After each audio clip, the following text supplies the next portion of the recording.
व्हायचं असेल तर. आणि स्पर्धा परीक्षांची सुरुवात माझी प्रज्ञाशोध आणि स्कॉलरशिप परीक्षांपासूनच झाली होती.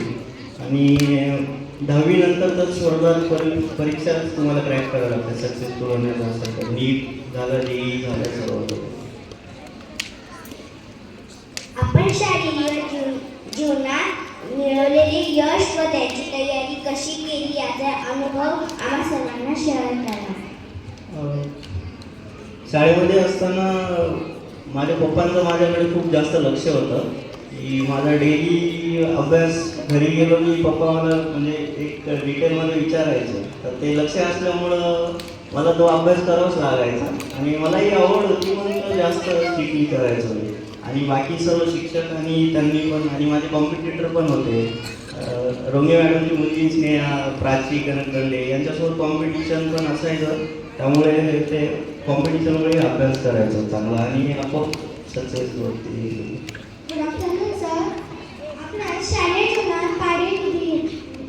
पाढे मला बालवाडीला 30 हे पाढे पाठवते मला.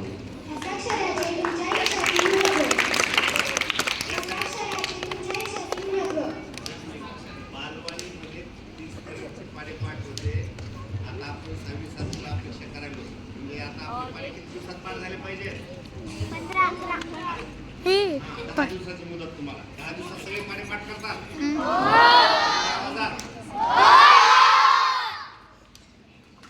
शालेय जीवनातील काही गमती व विनोदी किस्से. विनोदी किस्से सांगायचं झालं तर आम्ही काही वेळा असंच एखादं क्रिकेट मॅच वगैरे असेल तर 1-2 लेक्चर पण बुडून आम्ही प्रॅक्टिसला जेव्हा 26 जानेवारी जवळ यायची तेव्हा निघून जायचो. आपल्या दैनंदिन आयुष्यात शिस्तीचे महत्त्व. शिस्त खूप गरजेची आहे प्रत्येक क्षेत्रामध्ये जर तुम्हाला यशस्वी व्हायचं असेल तर.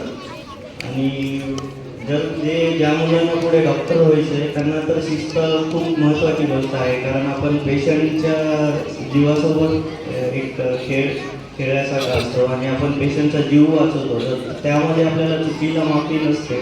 त्यामुळे एक शिस्तीमध्ये काम करणे व प्रिपरेशन करणे खूप गरजेचं आहे.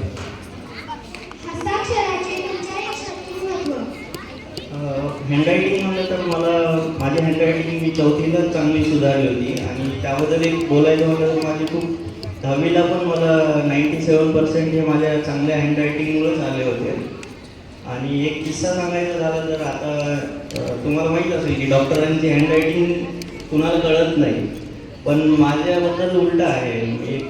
एकदा मी इंटर्नशिपला अपघात विभागामध्ये पोस्टेड होतो. तर तेव्हा सिनियर डॉक्टर माझ्या बाजूला बसले होते. तर एक हार्ट अटॅकचा पेशंट आला होता. तर त्याला आम्हाला खूप फास्ट नोट बनवून पुढे ढकलावे लागतात. तर त्या फास्ट लिहिलं मी तरी पण माझी हँडरायटिंग एवढी चांगली होती की ते म्हणले की कसं काय तुझी हँडरायटिंग एवढ्या फास्टमध्ये पण तू डॉक्टर तर वाटतच नाही आहे म्हणते. अजून हँडरायटिंग माझी आता पण चांगलीच आहे. आपल्या यशातील आपले आई वडील भाऊ बहीण यांचे योगदान. माझे वडील तर माझ्यासाठी म्हणजे लहानपणापासून ते अँकर आहेत. माझे ते टीचर पण आहेत आणि आता माझे as a friend as a अँकर सर्वच आहेत. आणि त्यांनी लहानपणापासून खूप लक्ष दिलेलं आहे. ते नेहमी शाळेत पण यायचे. यादव सरांना तर माहितीच आहे, मार्क चेक करण्यासाठी ते सर्व. आणि आईचं योगदान म्हणजे आई माझ्यासोबत लातूरला असताना 2 वर्ष माझ्यासाठी तिने लातूरला येऊन तिथे माझ्यासोबत राहिली आणि सर्व वातावरण माझ्यासाठी बनवलं अभ्यासासाठी चांगलं. आणि त्यामुळे मी सक्सेसफुल झालो त्या दोघांमुळे.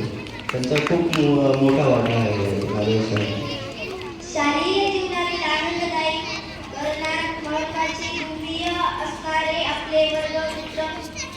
माझे जे क्लासमेट होते ते सर्व खूप चांगले होते. कृष्णा, राठी, समीर आणि सिनियरपैकी सूरज झाला, जिंके वगैरे ते सर्व यांच्यासोबत खेळायला आणि बाहेर ट्युशनला जायला आम्ही सोबतच असायचो. तर चांगले आहे. आणि आता प्रत्येकजण वेगवेगळ्या क्षेत्रामध्ये गेलेला आहे. कोणी इंजिनियर आहे, कोणी डॉक्टर आहे, कोणी बिझनेसमध्ये आहे. असं शालेय जीवनात आपण शाळा, ट्युशन, स्वयं अध्ययन व खेळ याचा मेळ कसा घातला. अभ्यास एक डिसाईड केलेला होता. 3 तास मी समजा वेळ काढला तर तेव्हा मी अभ्यासच करायचो आणि जेव्हा खेळायचा टाईम असेल तेव्हा फुल एन्जॉयली मी खेळायचो. शालेय जीवनातील काही संस्मरणीय आठवणी अशा भरपूर आहेत. सर्व क्रीडा स्पर्धा, सहली या सर्व मला अजून पण आठवणीमध्ये आहेत. आजही आपण शालेय जीवनात एखादा प्रसंग क्षण तुमच्याकडून मिस झाला असं वाटतो का? नाही, मी असं मिस काही नाही केलंय. सर्व उपक्रम वगैरे सर्व इन्व्हॉल्व होतो. आपण आपल्या यशस्वी पाठशालेत परीक्षाच्या ताणतणावाचे व्यवस्थापन कशा प्रकारे करत? जर तुम्ही पहिल्या दिवसापासून जर एखाद्या परीक्षेची किंवा कशाची तयारी करत असाल तर तुम्हाला तेवढा ताणतणाव येतच नाही कशाचा. तर तेच गुड आफ्टरनून सर. आपले प्रेरणास्थान ऊर्जा स्रोत कोण आहे? माझे प्रेरणास्थान ऊर्जास्रोत जे माझे आई वडीलच आहेत आणि माझ्या वडिलांकडून पण मी खूप साऱ्या, ते आता पण एकदम पंक्च्युअल आहेत. आता मी डॉक्टर झालो पण मी कधी कधी आळस करतो एखाद्या गोष्टीला. तर पप्पांना पण म्हणतो, पप्पा थोडं रिलॅक्स बसा, टाईम टू टाईम एवढं. पण पप्पांचं इव्हन मी असं कधीच नाही पाहिजे की पप्पा 10:30-11च्या पुढे जागे आहेत म्हणून घरी. त्यांचं 10:30ला झोपण्याचा टाईम फिक्स आहे. सकाळी मी तर आता सध्या सुट्ट्या असल्यामुळे उठतो, पण ते 5:30ला उठतात. त्यांचा डाएटही, मी डॉक्टर असून कधी कधी फास्ट फूड खातो पण पप्पा फास्ट फूड खात नाही. तर त्यांच्याकडून मी खूप गोष्टी शिकतो आणि आईचं तर आहे. आम्ही विद्यार्थ्यांनी तुमच्यासारखे यश मिळवण्यासाठी यशाच्या मार्गाविषयी मार्गदर्शन करा. सर्वांना मी एवढं सांगतो की पूर्ण जे तुमचे शिक्षक आहेत, आई वडील आहेत, तर ते जे सांगतात ते तुम्ही फॉलो करा आणि थोडंसं स्पोर्ट्स पण खेळत जा. आत्ताच टाईम आहे, नंतर 10वी नंतर तुम्हाला तेवढा टाईम नाही भेटणार. आणि तुमचं जे मित्रमैत्रीण आहेत ते चांगले मित्रमैत्रिणींसोबतच राहा. तुमची प्रगती तुमच्या जे फ्रेंड सर्कल आहे त्याच्यावरती डिपेंड असतं. तर चांगले मित्र, चांगले मैत्री करा आणि अभ्यास करा. Good afternoon sir. आपले आवडते पुस्तक कोणते? आवडता विषय व न आवडता विषय? एक इंग्लिश पुस्तक आहे, रिच डॅड पुअर डॅड. ते म्हणजे आपल्या जीवनामध्ये आपण फायनान्शियल म्हणजे पैसे कसे वेळ डेव्हलप करायचे ते खूप छान पद्धतीने सांगितलेलं आहे. ते मला आवडतं पुस्तक. माझा आवडता सब्जेक्ट होता मॅथमॅटिक्स आणि न आवडता असं कोणता सब्जेक्ट. लीस्ट कमी आवडता माझा संस्कृत होता, कारण त्याचा काही यूज मला आज पण नाही कळाला की संस्कृत सब्जेक्ट का आवडतात. Good afternoon sir. आपले आवडते ठिकाण कोणते? मुंबईला माझा MBBS मुंबईला कम्प्लीट झालेला आहे. तर मुंबईला मरीन ड्राईव्ह हे एक स्थळ आहे जिथे की समुद्र आहे आणि अलीकडे पूर्ण सिटीचा मेन रोड आहे. तर मला जेव्हा स्ट्रेसफुल किंवा आम्ही सर्व बॅचमेट तिथे जाऊन रिलॅक्स होतो सॅटर्डे संडेला, तर ते मला वाटतं. Good afternoon sir. आपले स्वप्न व संकल्प कोणते?